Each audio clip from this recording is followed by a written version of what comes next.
মঞ্চে আমাদের আদিবাসী সংঘের আঞ্চলিক পদ অধিকারীরা আমন্ত্রিত ব্যক্তিগণ বসে রয়েছেন। আমি ৫তম এই আদিবাসী সম্মেলনে আজকে খাইলু চা বাগানে করতে চলেছি এবং এটাতে আমাদের জনসাধারণ আদিবাসী শ্রমিক, বাগান শ্রমিকদের এবং আদিবাসী বস্তি বিপদ এবং আমাদের পাইপকারী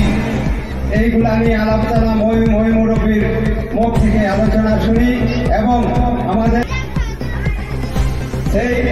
আজকে সবার ব্যাখ্যা হচ্ছে যে আমাদের आदिवासी समाजेर यहाँ जो प्रोग्राम आयोजित कर रहे हैं आदिवासी समाज तरफ से हमने के प्रधान जो उत्साह में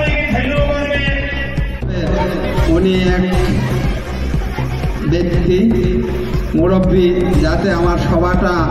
सुंदर भावे आमादेरके आदेश दिए सभाटा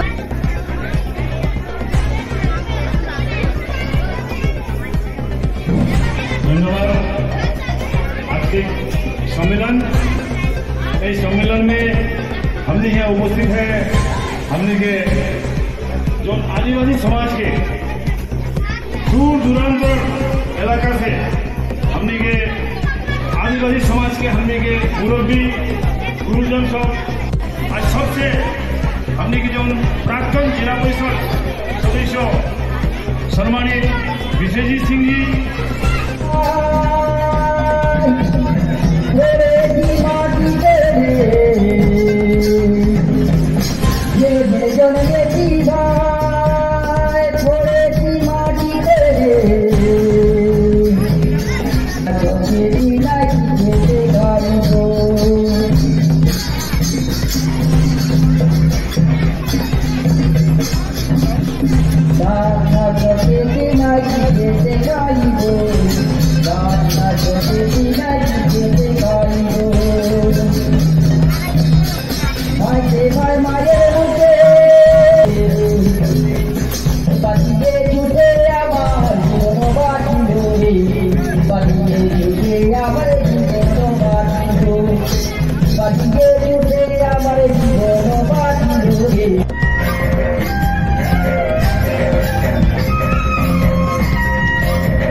আমি এটা দাবি করি আপনার বলে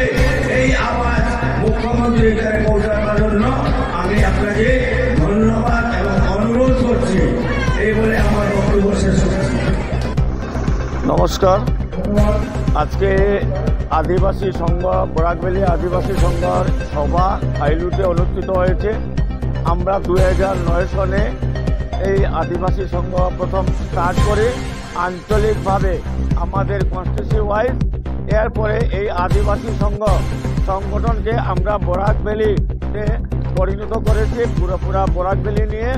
তো আমাদের একটা দাবি হচ্ছে যে যাতে আমাদের আদিবাসী সমাজের ছেলেমেয়েরা শিক্ষিত ছেলেমেয়েরা চাকরি বাকরি পায়, আমাদের যাতে রাস্তাঘাট উন্নত হয়, আমাদের যারা কমজোরি আছে ওনাদেরকে যারা শিক্ষিত বানাতে, এবং এর জন্য আমি মাননীয় আমাদের কৌশিক রায় মহাশয়কে আমি অনুরোধ করছি উনি আমাদের এই সহযোগিতায় হাত বাড়ান, আমাদের ছেলে মেয়েকে চাকরি বাকরির ব্যবস্থা করবেন এবং রাস্তাঘাটের এই সংগঠনের ব্যবস্থা যেটা আছে উনি করবেন। এবং মাননীয় হেমন্ত বিশ্ব শর্মাকেও আমি অনুরোধ করছি উনি আদিবাসী সমাজের প্রতি একটু লক্ষ্য রাখেন। আমরা সবাই ওনার সাথে আছি আজকে টি গার্ডেন এক্সটি গার্ডেন যারা আছে ওনাদের জমি জমা নাই, ওনাদের জমি জমার ব্যবস্থা করা, ওনাদের চাকরি বাকরি ব্যবস্থা করা, এই সমস্ত আমাদের দাবি। আমাদের সংগঠনকে আমরা যাতে সব এক হয়ে আমরা থাকি, এই জন্য আমি আপনাদের সবাইকে ধন্যবাদ দিচ্ছি।